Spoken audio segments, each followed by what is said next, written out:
Hello guys, Australia vs south Africa world test championship final முடிஞ்சிருச்சு. இப்போ டே 1, டே 2, டே 3ல என்னென்னலாம் சுவாரஸ்யமான விஷயங்கள் நடந்துச்சுன்னு அப்படியே டக்குன்னு கொஞ்சம் கொஞ்சமாக அப்படியே பார்த்துட்டு வந்துடும். ஓகேங்களா?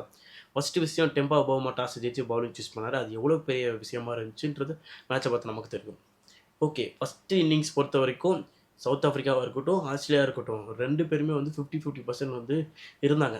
ஃபஸ்ட் இன்னிங்ஸில் ஆஸ்திரேலியா 200 ரன் அடித்தாங்க. அதுக்கப்புறம் சவுத் ஆஃப்ரிக்கா 150 ரன்லேயே சுருட்டிட்டாங்க. ஆஸ்திரேலியா 70 ரன் லீடில் போனாங்க. அங்கேருந்து ஆஸ்திரேலியா வந்து மிரட்டிடுவாங்க அப்படின்னு நினச்சா சவுத் ஆஃப்ரிக்கா அப்படியே வந்துட்டாங்க. செகண்ட் இன்னிங்ஸில் வந்து அப்படியே full and full domination. Second இன்னிங்ஸில் சவுத் ஆஃப்ரிக்கா மட்டும்தான். ஆஸ்திரேலியா எங்கேயுமே நிற்குன்னு பார்க்க கூட விடலை. அதுதான் சவுத் ஆஃப்ரிக்கா வெற்றிக்கான காரணம்.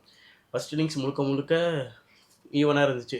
South Africa 50%, Australia 50%. ஆனால் செகண்ட் இன்னிங்ஸ் முழுக்க முழுக்க சவுத் ஆஃப்ரிக்கா கை ஓங்குச்சு. அதுக்கு முக்கியமான ரீசன் மார்க்ரம் நின்று மேட்ச்சை முடித்து கொடுத்தாரு.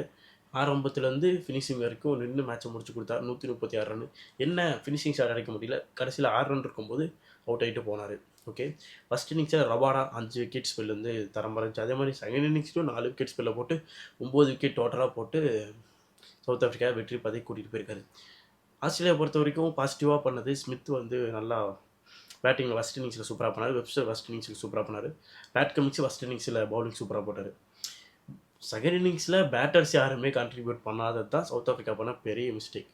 அதுவும் இல்லாமல் தேர்ட் டேயில் கண்டிஷனும் மாறிடுச்சு. அதான் டாஸ் ரொம்ப இம்பார்ட்டண்ட்டாக இருந்துச்சு. இப்போ என்னென்னா ஏசலூட் ஸ்டார்க் இவங்க ஃபைனல்ஸி தோற்றது கிடையாதுன்னாங்க. பேட் கமிங்ஸ் இன்டர்நேஷ்னல் மேட்ச்சில் நாக் அவுட் தோற்றது கிடையாதுன்னாங்க. இந்த மூணுமே ஒரே மேட்ச்சில் உடஞ்சிருக்கு. அதுக்கு முக்கியமான ரீசனாக இருந்தது பவுமா கிட்ட என்ன இருந்துச்சு அப்படின்னா, அவர் டெஸ்ட் கேப்டன்சி எடுத்ததுக்கப்புறம் ஒரு வாட்டி கூட தோற்றதே கிடையாது. இப்போ வந்து பவுமா ஒருத்தரா இல்லை இங்கே 3 பேரான்னு பார்க்கும்போது அந்த பவுமா ஒருத்தர் தான் வந்து இங்கே அடித்து நொறுக்கியிருக்காரு. பவுமாக்கு கிட்ட தான் அந்த லக்கு, ட்ராஃபி அடிக்கிற லக்குன்றது அவர்கிட்ட தான் இருந்திருக்கு. இந்த 27 வருஷமாக பவுமான்ற ஒரு மனுஷனை தான் தேடிட்டு இருந்திருக்காங்க. அது ஃபைனலி கிடச்சது வந்து ரொம்ப சந்தோஷமாக இருக்குது. இனி இந்த ட்ராஃபி மட்டும் இல்லை, அடுத்த world cup, T20 world cup எல்லாத்தையுமே சவுத் ஆஃப்ரிக்கா அடிக்கணும்னு எனக்கு ரொம்ப ஆசை. அடிச்சிச்சா நல்லாயிருக்கும்.